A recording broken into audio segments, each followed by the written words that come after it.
अर्नव एक साहसी पर जिज्ञासु लड़का था। उसकी जिंदगी में रोमांच की कमी नहीं थी, लेकिन उसे हमेशा कुछ ऐसा चाहिए था जो सामान्य से परे हो। गर्मी की छुट्टियों में उसने अपने 4 दोस्तों रिद्धि, कबीर, विशाल और पलक के साथ एक ट्रैकिंग प्लान बनाया। गंतव्य कालीघाट जंगल, जो कभी आदिवासी गांव की सीमा में था, लेकिन अब वर्षों से वीरान पड़ा था। गांव के बुजुर्गों ने उन्हें चेतावनी दी, उस जंगल में रुकना मत, रात वहीं ठहरना मौत बुलाने जैसा है। पर किसने सुनी। पहली रात उन्होंने नदी किनारे कैंप लगाया, लेकिन अर्नव को नींद नहीं आई।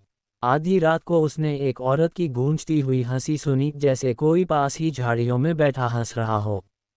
तू क्यों आया है? क्या ढूंढ रहा है? एक आवाज उसके कान में फुसफुसाई। वो उठा, देखा सब सो रहे थे, लेकिन एक परछाई पेड़ों के बीच घूम रही थी। अगली सुबह पलक गायब थी। ये कोई मजाक नहीं है, विशाल बोला, घबराए हुए। पेड़ों पर लाल धागे बंधे मिले, जिन पर किसी और भाषा में कुछ लिखा था। कबीर ने अपने कैमरे से तस्वीर ली, लेकिन स्क्रीन पर एक औरत का चेहरा आ गया, जो वहां नहीं थी। एक पुराना नक्शा मिला मिट्टी में दबा, उसमें एक छाया स्थल का जिक्र था, जहां आत्माएं अपने असली रूप में मिलती हैं। भाग 4, झोंपड़ी और जलता सच। चारों ने पलक की तलाश में जंगल के अंदर प्रवेश किया।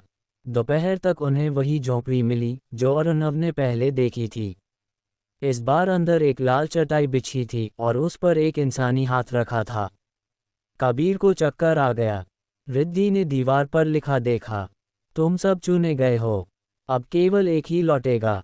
तारानकन तारानकन। दरवाज़ा अपने आप बंद हो गया। अंदर एक लकड़ी की खिड़की खुली और एक औरत निकली, वही झुककर चलने वाली, उलझे बालों वाली। उसने कहा, मैं इस जंगल की रक्षक नहीं, रहगुज़र हूँ। जो मेरी निगाह में आता है उसका रास्ता कहीं नहीं जाता। वो एक एक करके उनकी यादें छीनने लगी।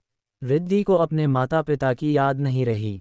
कबीर का चेहरा शीशे में अलग दिखने लगा। एक प्राचीन किताब झोंपड़ी के नीचे मिली, आखिरी पत्ता, जिसमें लिखा था कि जंगल की आत्मा को हर 100 साल में 5 बलिदान चाहिए, तभी उसकी शक्ति घटती है। लेकिन अगर एक व्यक्ति खुद को आत्मा को समर्पित कर दे तो बाकी बच सकते हैं, लेकिन उसे कभी शांति नहीं मिलेगी। अर्नव ने निर्णय लिया, मैं रह जाऊंगा, बाकियों को जाने दो। अगली सुबह कबीर, रिद्धि और विशाल गांव में लौट आए। किसी को कुछ याद नहीं था, बस सपनों में वही चेहरा आता। पर 1 साल बाद एक और ग्रुप जंगल में ट्रैकिंग पर गया, और उन्हें एक लड़का मिला जो झोंपड़ी के पास बैठा था। वो वही था, अर्नव, पर उसकी आंखें अब इंसानी नहीं थीं। उसके होंठों पर वही मुस्कान थी जो उस औरत की थी। अंधेरा जंगल अब उसका है।